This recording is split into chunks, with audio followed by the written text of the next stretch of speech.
Chapitre 3. Mon frère de solitude. Citation de Maxence Fermine.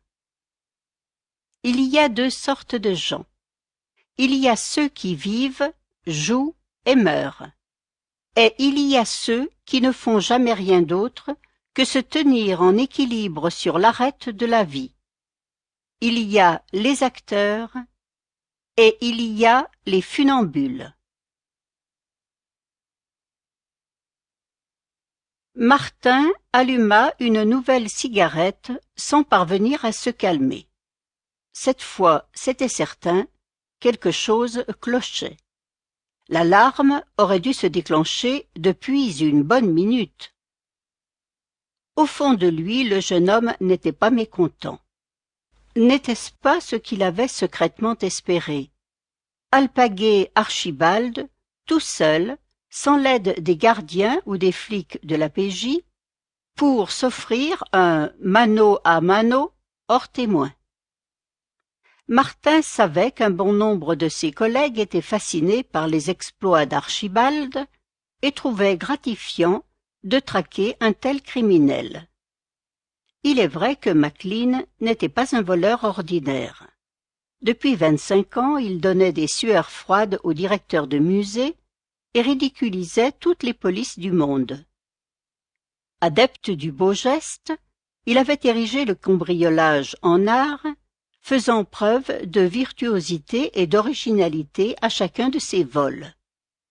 Il n'avait jamais recours à la violence, n'avait pas tiré le moindre coup de feu, ni versé la moindre goutte de sang. Avec pour seules armes la ruse et l'audace, il n'avait pas hésité à dévaliser des hommes dangereux, l'oligarque mafieux Oleg Mordorov ou le baron de la drogue Carlos Ortega, quitte à se retrouver avec la mafia russe aux trousses et un contrat sur la tête lancé par les cartels sud-américains.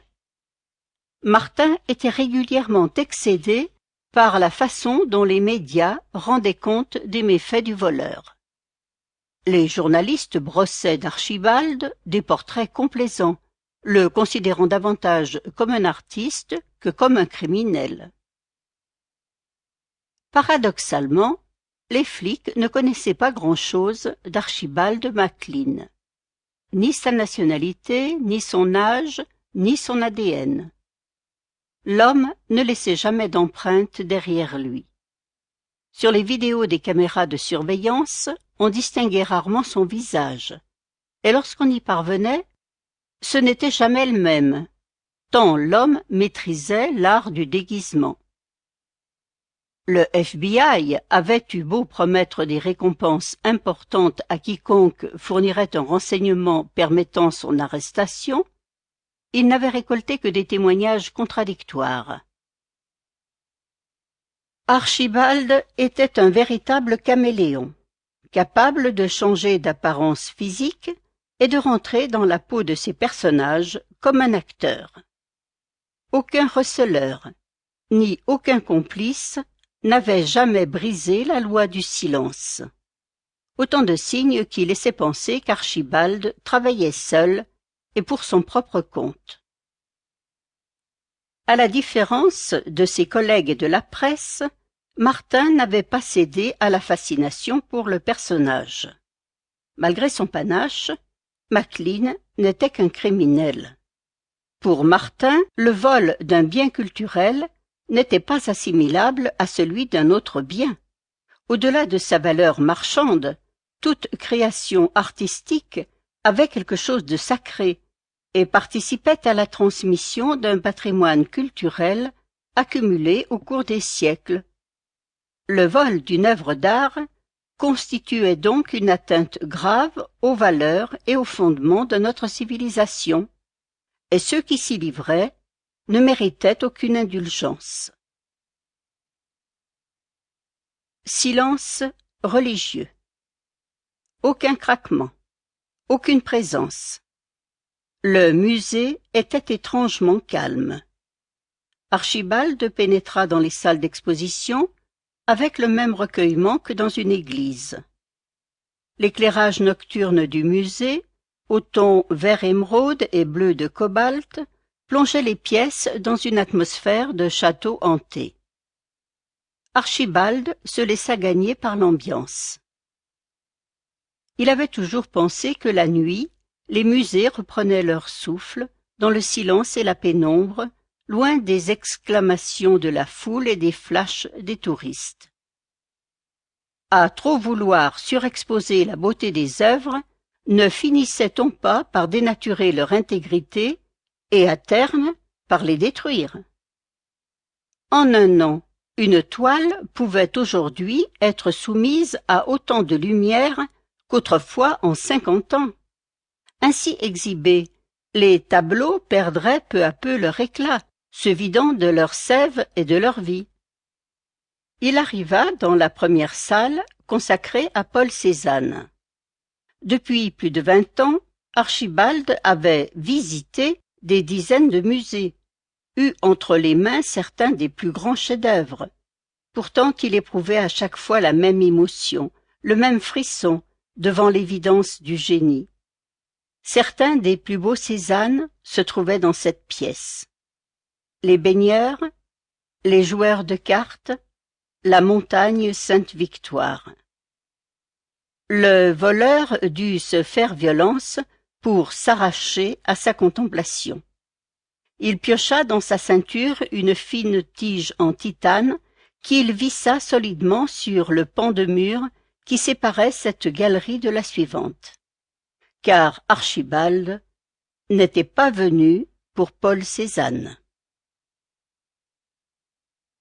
Martin écrasa le mégot de sa cigarette avec le talon de sa botte avant de regagner l'intérieur de la voiture. Ce n'était pas le moment de se faire repérer.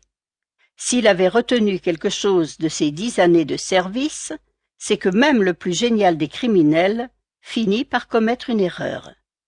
Telle est la nature humaine. Tôt ou tard, la confiance entraîne le relâchement, et le relâchement vous conduit à commettre une faute, même la plus infime, qui suffit à vous faire coffrer. Et le moins qu'on puisse dire, c'est qu'au cours des derniers mois, Archibald avait multiplié les coups d'éclat, réalisant une série de cambriolages comme on n'en avait jamais vu dans le monde de l'art.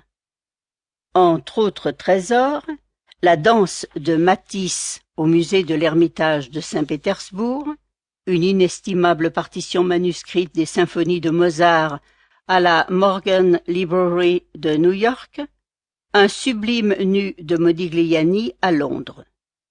Enfin, 3 mois auparavant, alors qu'il était en week-end dans son yacht, le milliardaire russe Ivan Volinsky avait eu la désagréable surprise de se voir dérober le célèbre numéro 666 de Jackson Pollock, acquis chez Sotheby's pour près de 90 millions de dollars. Un vol qui avait particulièrement irrité l'oligarque, qui, dit-on, avait acheté ce tableau à l'intention de sa nouvelle jeune compagne.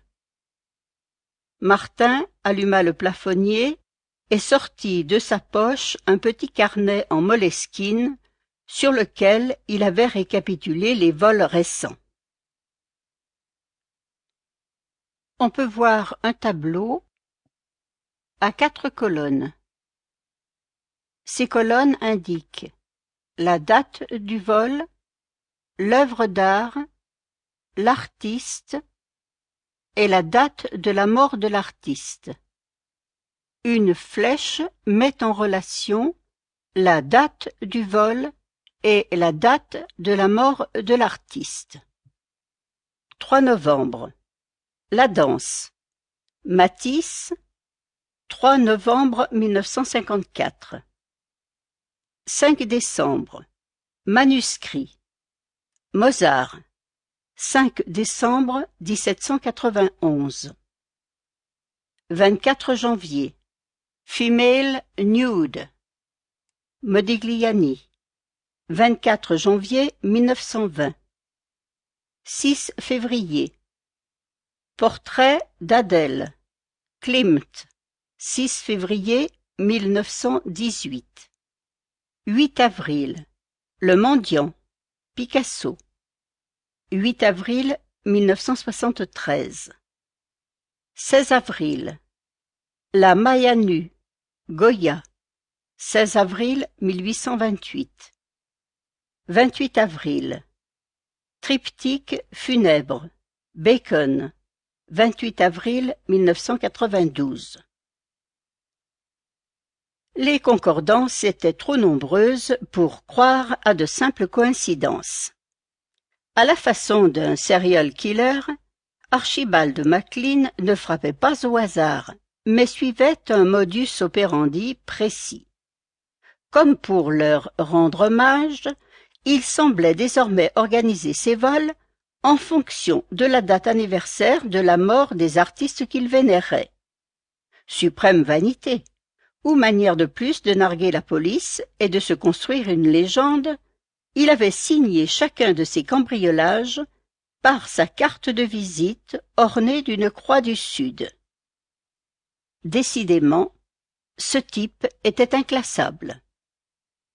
Lorsqu'il avait repéré cette façon de procéder, le premier réflexe de Martin avait été d'éplucher les notes d'Interpol, mais il n'avait trouvé aucune trace de ses déductions. Apparemment, il était le seul enquêteur au monde à avoir fait le lien entre les dates de vol des œuvres et celles de la mort des artistes. Le jeune flic avait hésité à alerter son supérieur, le lieutenant-colonel Loiseau, patron de l'OCBC. Finalement, il avait préféré garder l'information pour lui et agir en franc-tireur. Péché d'orgueil? Sans doute, mais question de caractère aussi.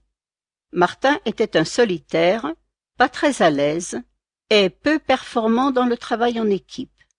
Sa pleine mesure, il la donnait lorsqu'il pouvait travailler à sa manière.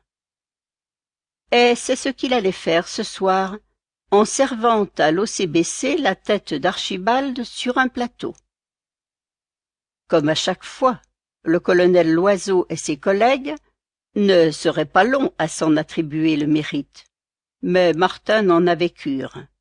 Il n'était pas devenu flic pour chercher les honneurs ou la reconnaissance. Il baissa la vitre de son vieux coupé. La nuit était électrique, pleine de menaces et de promesses. Très haut, à travers les fenêtres de la façade du musée, on entrevoyait des lustres monumentaux qui témoignaient des fastes d'antan. Il regarda sa montre, une Omega Speedmaster de collection, cadeau d'une ex-petite amie depuis longtemps disparue de sa vie. Depuis quelques heures, on était le 29 juillet, le jour anniversaire de la mort de Vincent van Gogh. Bon anniversaire, Vincent, lança Archibald en pénétrant dans la salle suivante, celle qui rassemblait certains des Van Gogh les plus célèbres.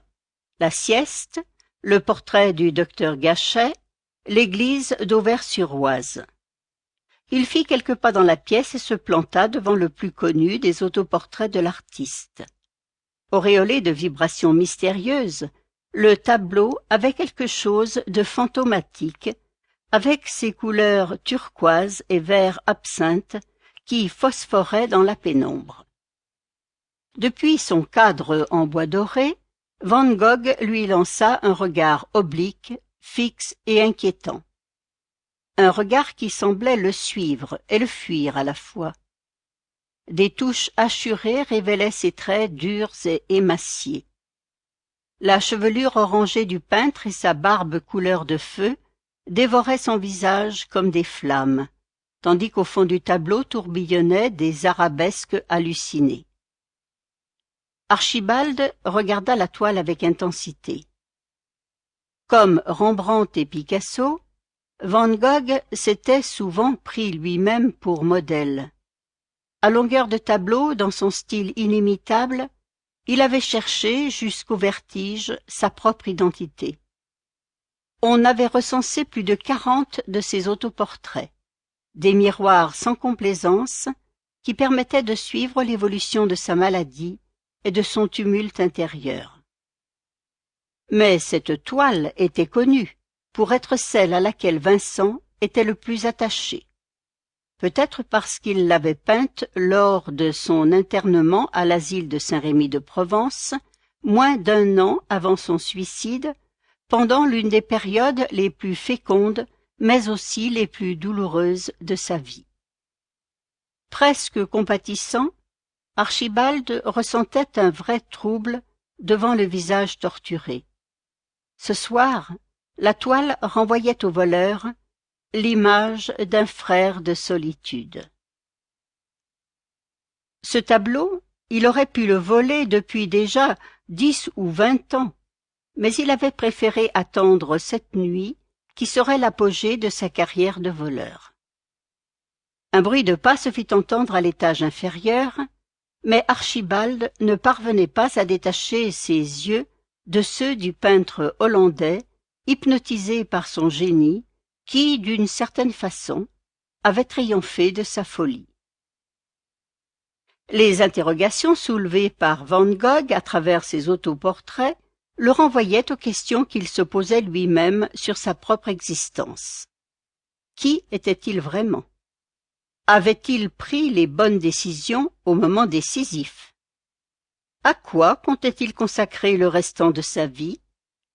Et surtout, trouverait-il un jour le courage de faire un pas vers elle, la seule femme qui comptait vraiment, pour lui demander pardon? « Alors, on y va, Vincent ?» demanda-t-il. Par un jeu de lumière, le regard de Van Gogh sembla briller de façon plus vive. Archibald décida de prendre ce signe pour un assentiment. « Bon, accroche ta ceinture, ça risque de secouer quelque peu, » prévint-il en se décidant à ôter le tableau de sa simèse. Aussitôt l'alarme se déclencha et un hurlement strident résonna dans tout le musée. La puissance de l'alarme se fit entendre jusque dans la rue. Déjà sur le qui-vive, Martin n'attendait que ce signal pour agir.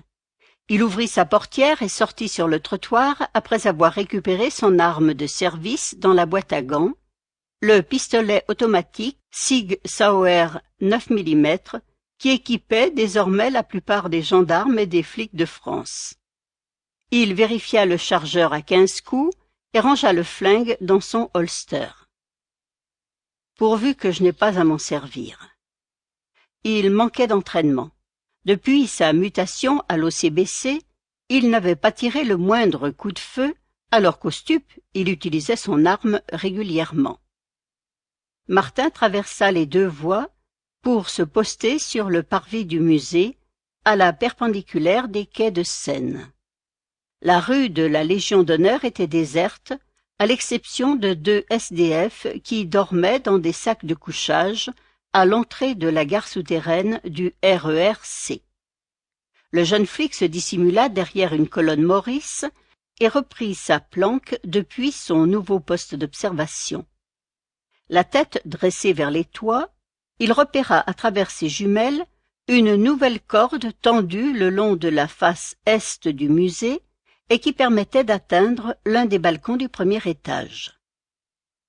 Il sentit les battements de son cœur s'accélérer. « Ne tarde pas trop, Archie. Je suis déjà là. Je t'attends. »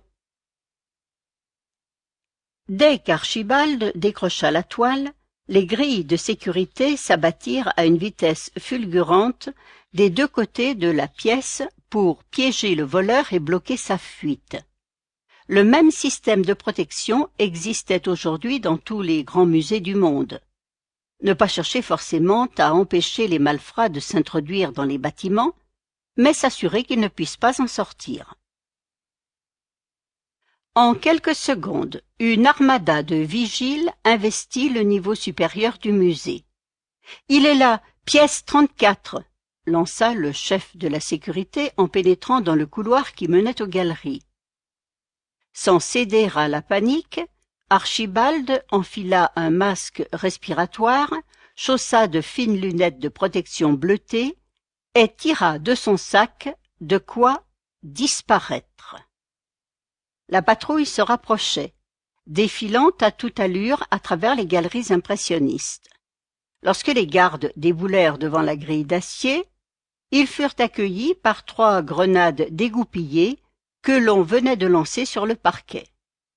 Saisis de panique, les vigiles restèrent cloués sur place. Puis les projectiles se déclenchèrent, libérant un gaz de couleur violacée. Instantanément, une fumée dense et piquante envahit la pièce, la plongeant dans un brouillard qui empestait le plastique brûlé. « Le con! Il nous en fume !» lâcha le responsable en reculant de plusieurs pas. Les détecteurs de fumée ne furent pas longs à réagir, et cette fois c'est l'alarme incendie qui se déclencha, ajoutant au vacarme ambiant. Immédiatement, un rideau métallique à lame plate coulissa tout autour de la pièce, protégeant les tableaux du déluge des extincteurs automatiques qui ne tarderaient pas à se mettre en place lorsque la chaleur de la pièce deviendrait trop vive. Au même moment, le commissariat du 7e arrondissement reçut en direct des images numérisées provenant des caméras installées à Orsay. Le système de télésécurité qui reliait l'alarme du musée au service de la PJ se déclenchait parfois par erreur, mais cette fois l'alerte fut jugée sérieuse et sans perdre de temps, 3 voitures de police partirent toutes sirènes hurlantes vers le célèbre musée de la rive gauche. « Je ne comprends pas à quoi il joue » maugréa le chef de la sécurité, un mouchoir plaqué sur le visage pour se protéger de la fumée. Il attrapa son talkie-walkie et aboya ses ordres au poste de sécurité. « Envoyez des gars par les escaliers du fond, je ne veux pas qu'on le perde de vue. » Derrière les barreaux de la grille, il ne distinguait qu'une ombre informe qui se mouvait dans la salle des Van Gogh. Avant que la fumée ne noie toute la galerie, il scruta la salle à travers ses lunettes à infrarouge. A priori, il n'y avait aucun danger pour que le voleur se fasse la belle. Autant qu'il pouvait le voir, les barreaux métalliques à l'autre extrémité de la pièce s'étaient eux aussi abattus, interdisant toute possibilité de fuite. Les flics n'auront qu'à le cueillir lorsque nous débloquerons les issues, pensa-t-il tout à fait rassuré. Ce qu'il n'avait pas vu, c'était la fine tige en titane qui avait arrêté la grille à 50 centimètres du sol. Un mince sourire éclairait le visage d'Archibald, tandis qu'il rampait sous la herse avant de ressortir du musée par où il était entré. Toute l'opération n'avait pas pris plus de 5 minutes.